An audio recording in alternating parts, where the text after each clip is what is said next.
Il existe plus de 8 millions d'espèces sauvages, animales ou végétales différentes sur Terre, dont 5,5 millions d'espèces d'insectes. Et en France, il en existe 186 883 qui ont été recensés.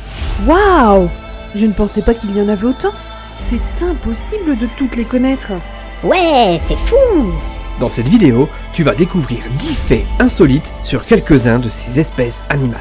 Ce qui équivaut à pas grand-chose quand on sait combien il en existe. Allez, c'est parti pour le premier.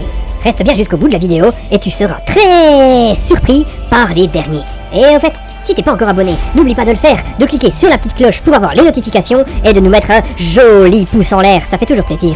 Et c'est parti! Les grenouilles volantes de Wallace, originaires d'Asie du Sud-Est, ont, au stade juvénile, un motif coloré inhabituel. Comment est-il pour qu'il soit si spécial? Alors en fait, ce serait une technique de camouflage. Elle se déguise en fiente pour éviter les prédateurs. Regarde bien celle-là et dites-moi dans les commentaires si tu aurais le courage de la manger. Haha, c'est pas commun. Ce sont les reines du camouflage. Ce sont des chercheurs qui, lors de leurs études, ont remarqué que ces grenouilles qui vivent au sol étaient tout de même bien moins attaquées que les autres. Pas bête tout ça. Se camoufler en quelque chose qui n'attire pas. Elles sont quand même intelligentes ces grenouilles. Elles misent tout sur leur physique, et surtout sur le fait d'être pris pour autre chose que de la nourriture. En gros, elles passent pour des excréments de volatiles ou de chauves-souris. Parlons des grands dauphins cette fois-ci. Une étude a révélé que ces grands dauphins arborent des fossettes qui sont sensibles à l'électricité le long de leur rostre, c'est-à-dire le prolongement pointu vers l'avant du corps. C'est assez étonnant ça. Moi, j'aime beaucoup les dauphins. Je les trouve trop beaux et élégants. Beau, élégant, j'ai l'impression qu'on parle de moi là, non? Bon, revenons à nos dauphins. Ils sont capables de ressentir l'électricité dans leur environnement. Sur leur rostre, il y a des cryptes vibrisses. Ce sont des électrorécepteurs hautement innervés. En faisant une étude sur 2 dauphins du zoo de Nuremberg, qu'on a appelés Donna et Dolly, ils ont pu diminuer peu à peu le champ électrique afin d'évaluer leur sensibilité. Et qu'est-ce que ça a donné du coup? Eh bien, lorsque le champ électrique est important, les dauphins sortent de leur immobilité. Et à mesure qu'il devient plus faible, de petites différences se font entre les 2 dauphins. Qu'est-ce que ça veut dire alors? Tout simplement que l'une était plus sensible que l'autre à ces champs électriques. C'est comme nous, les humains. Certains entendent mieux que d'autres certaines fréquences. Mais ce ne sont pas des différences significatives. Et alors, à quoi ça leur sert cette aptitude à entendre des champs électriques? Faut quand même que ce soit utile à quelque chose.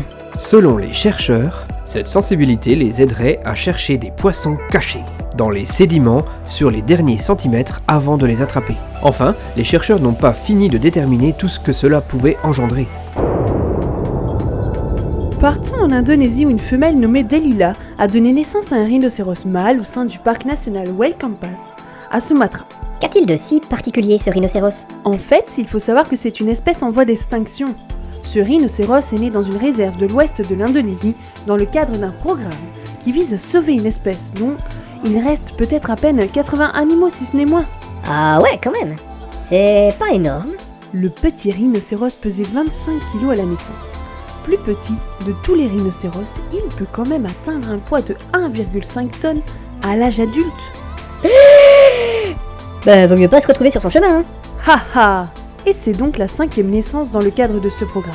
Une autre naissance venait d'avoir lieu en septembre. Ah, c'est bien ce genre de programme qui aide les espèces en voie d'extinction à se repeupler. Je me demande si je pourrais en bénéficier. Enfin, pour ça, il faudrait que je trouve une petite compagne. Wow. Bon, plus sérieusement, ça serait quand même dommage de perdre tous ces animaux. Imagine, c'est notre espèce qui était en voie de disparition. De nouvelles études nous montrent que la ménopause, ou plutôt l'oopause, est très fréquente chez beaucoup de mammifères. Ah, c'est étonnant. Je pensais pas forcément que les animaux étaient sujets à ça. C'est plutôt exceptionnel de le voir en milieu naturel car il est très rare que les femelles vivent jusqu'à ce stade. Ah oui, ça paraît logique du coup.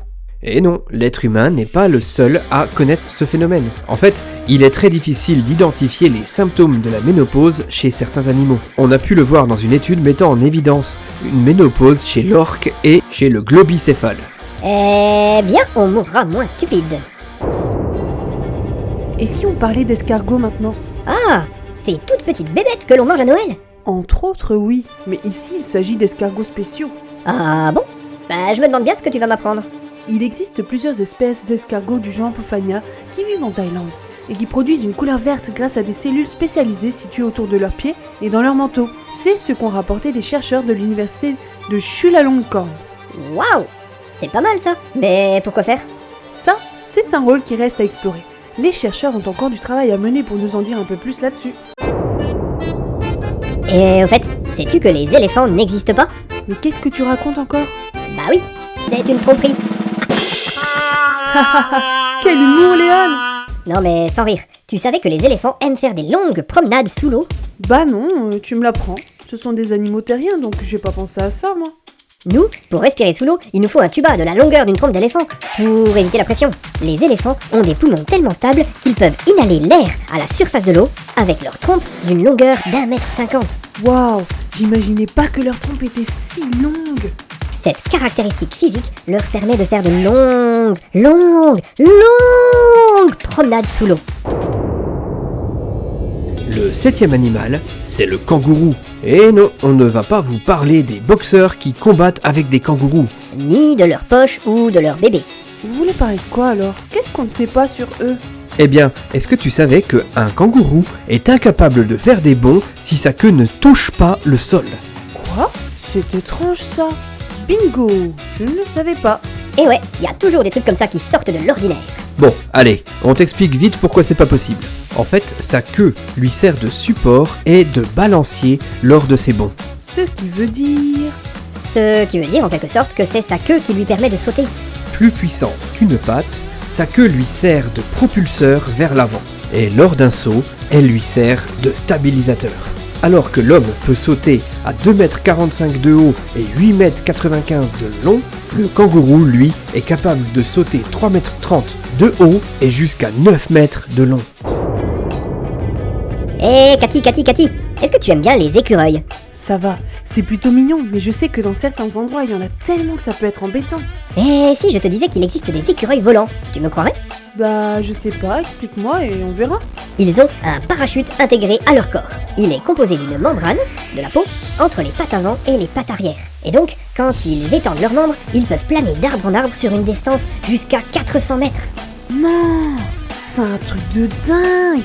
Et ils vivent où ces écureuils volants? Ils se trouvent essentiellement dans le sud-est de l'Amérique du Nord, du Canada jusqu'en Mexique, mais aussi en Asie. On ne pourra pas en voir chez nous alors. Léon, je suis presque sûr que tu as déjà regardé Kung Fu Panda. Bah ouais, c'est la base. Pourquoi? Parce que je vais te parler maintenant de pandas géants. Ah, mais qu'est-ce qu'ils font à part se battre et se balader dans les bambous? En parlant de bambou justement, un panda géant est capable de manger jusqu'à 45 kg de bambou. Waouh, il y a intérêt à avoir beaucoup de bambou là où ils vivent. C'est quand même beaucoup par jour. Waouh, j'avoue, c'est énorme. Bon, pour les voir, faut faire le voyage jusqu'en Chine. C'est un peu loin quand même, mais ça peut valoir le coup. Tu connais le tamanoir, Léon? Non, c'est quoi? C'est un animal qu'on appelle aussi fourmilier géant. C'est un grand mammifère qui mange des insectes. Il vit en Amérique centrale et aussi du Sud. Et il est grand comment? Parce que s'il mange que des insectes, il doit en manger vraiment beaucoup pour avoir des forces. Sa taille moyenne varie entre 182 et 217 cm avec un poids de 33 à 45 kg pour les mâles et de 27 à 39 pour les femelles. Ah oui, c'est grand. Donc il mange combien d'insectes? Il peut manger jusqu'à 30 000 insectes par jour. Waouh, c'est énorme. Bah, s'il n'y a plus d'insectes, ils vont mourir de faim ceux-là. D'ailleurs, au fait, on a fait une vidéo sur le fait de manger des insectes. Tu peux aller la voir. Et à quoi on le reconnaît?